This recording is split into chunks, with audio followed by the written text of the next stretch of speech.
हमारी संस्कृति, हमारे संस्कार सदा रहे हमारे साथ।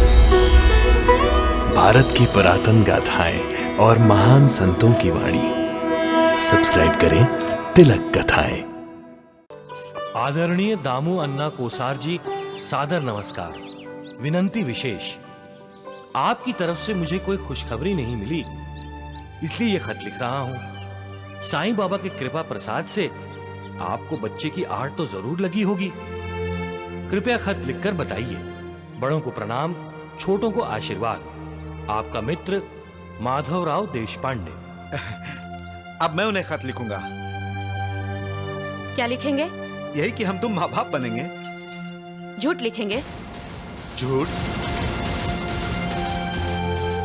हाँ, मैं कोई माँ नहीं बनने वाली। लेकिन तुम तो आप भी ना सपने देखते रहे कि साईं बाबा के दर्शन करने से हम माता पिता बन सकते हैं, लेकिन ये असलियत नहीं है। एक नारियल खाने से कभी किसी को संतान हुई है क्या? सब ढोंग है, पाखंड है।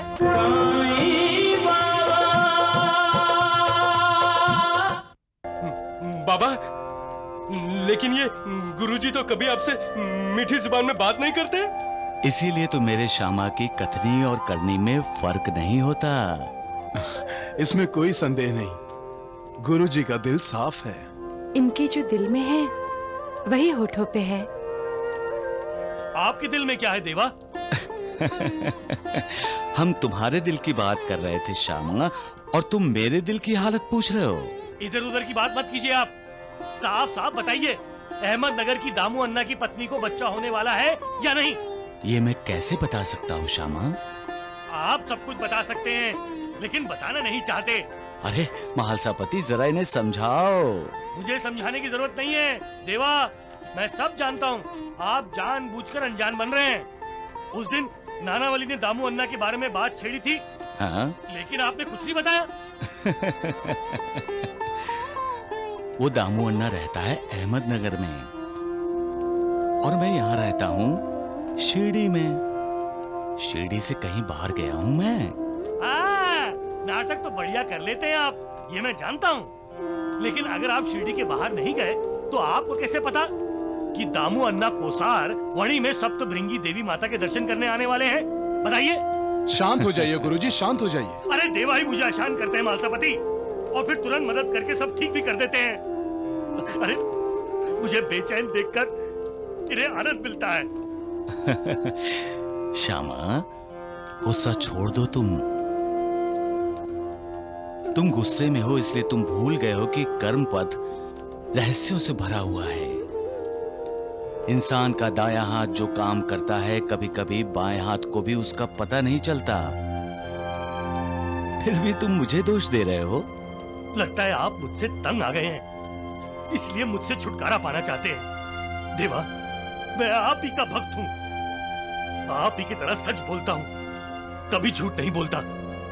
मैं अपनी बात दोहराता हूँ, दामू अन्ना कोसार को पुत्र लाभ नहीं हुआ तो मैं आपके दर्शन करने कभी नहीं आऊंगा।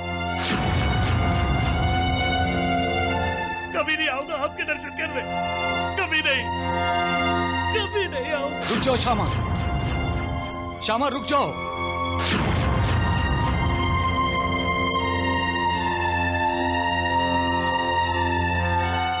महालसापति, मैं कुछ भी नहीं करता, फिर भी लोग अपने कर्मों के लिए मुझे दोषी ठहराते हैं। हर किसी को अपने कर्मों का फल भुगतना पड़ता है। सबका मालिक एक। उर्मिला, अरे आप मंडी नहीं गए? मैं तो मंडी जा ही रहा था कि माधव जी का खत मिला। क्या लिखा है? आदरणीय दामू अन्ना कोसार जी, सादर नमस्कार। विनंती विशेष, आपकी तरफ से मुझे कोई खुशखबरी नहीं मिली, इसलिए ये खत लिख रहा हूं। साईं बाबा के कृपा प्रसाद से आपको बच्चे की आहट तो जरूर लगी होगी। कृपया खत लिखकर बताइए। बड़ों को प्रणाम, छोटों को आशीर्वाद। आपका मित्र माधवराव देशपांडे। अब मैं उन्हें खत लिखूंगा। क्या लिखेंगे? यही कि हम तुम माँ बाप बनेंगे। झूठ लिखेंगे? झूठ? हाँ, मैं कोई माँ नहीं बनने वाली। लेकिन तुम तो आप भी ना सपने देखते रहे कि साईं बाबा के दर्शन करने से हम माता पिता बन सकते हैं, लेकिन ये असलियत नहीं है। एक नारियल खाने से कभी किसी को संतान हुई है क्या? सब ढोंग है, पाखंड है, कुछ नहीं हुआ है। हमारी भावनाओं के साथ खिलवाड़ किया गया है। साईं बाबा और माधव राव जैसे लोग आप जैसे भोले लोगों को फंसा रहे हैं। मैं पहले की ही उर्मिला हूँ। मेरी कोख में कोई बच्चा नहीं है। हमारा उपहास किया गया है। मुझे नहीं लगता कि मैं कभी माँ बन पाऊंगी। माधवराव और साईं बाबा, तुम दोनों ने मिलकर हमें धोखा दिया है। हमारी भावनाओं के साथ खेला है तुमने। आपने हमारे जख्मों पर नमक छिड़का है, हमारा उपहास उड़ाया है आपने। साईं बाबा ढोंगी है, पाखंडी है। मेरी पत्नी उर्मिला मां नहीं बनने वाली। हम जैसे बिना संतान वाले लोगों को नारियल देकर उन्हें और दुखी मत कीजिए। बस आपसे मुझे अब कोई संबंध नहीं रखना है। आप मुझसे संपर्क करने की कोशिश भी ना करें। आपके बहकावे में आया दुर्भाग्यशाली दामू अण्णा।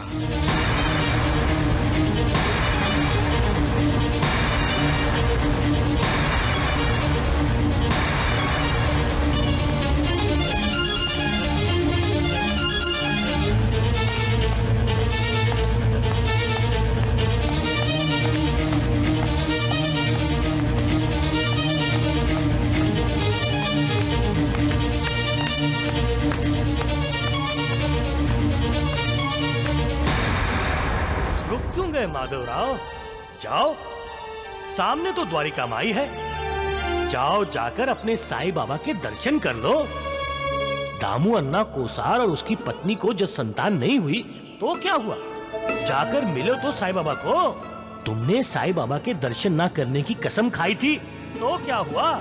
साईं बाबा ने तुम्हारी विनती को कोई महत्व नहीं दिया तो क्या हुआ? तुम तो साईं बाबा से 72 जन्मों का संबंध तोड़ना चाहते थे, लेकिन नहीं तोड़ा तो क्या होगा है? जाओ जाओ माधवराव, साईं बाबा के श्यामा, जाओ साईं बाबा के दर्शन कर लो। ये खत दिखाकर जवाब मांगने के बहाने ही उनके दर्शन कर लो। अरे गुरुजी, आप यहाँ क्यों खड़े हैं? द्वारिका माई चलिए, साईं बाबा की आरती का वक्त हो गया है। चलिए ना, चलिए।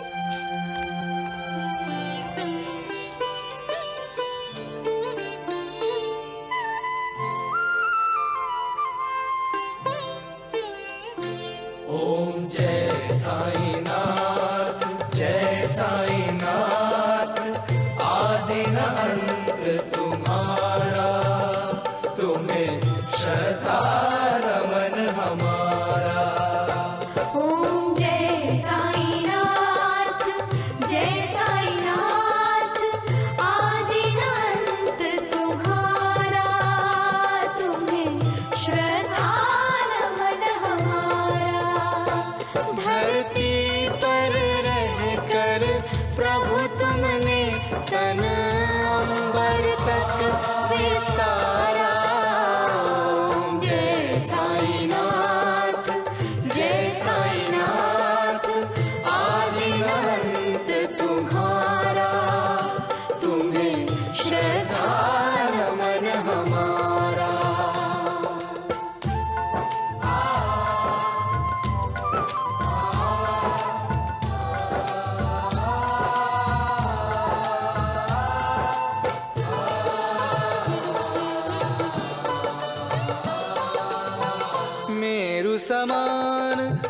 पद वक्षस्थल और भुजदंड दिशाएं।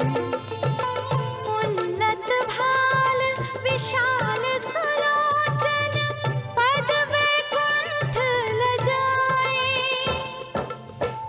उन्नत भाल विशाल सुलोचन पद वैकुंठ लजाए। प्रभु तुम हो जहाँ रहता है वहाँ उजियारा है उजियारा। ओम जय साईनाथ जय साईनाथ आदि अंत तुम्हारा। तुम्हें श्रद्धा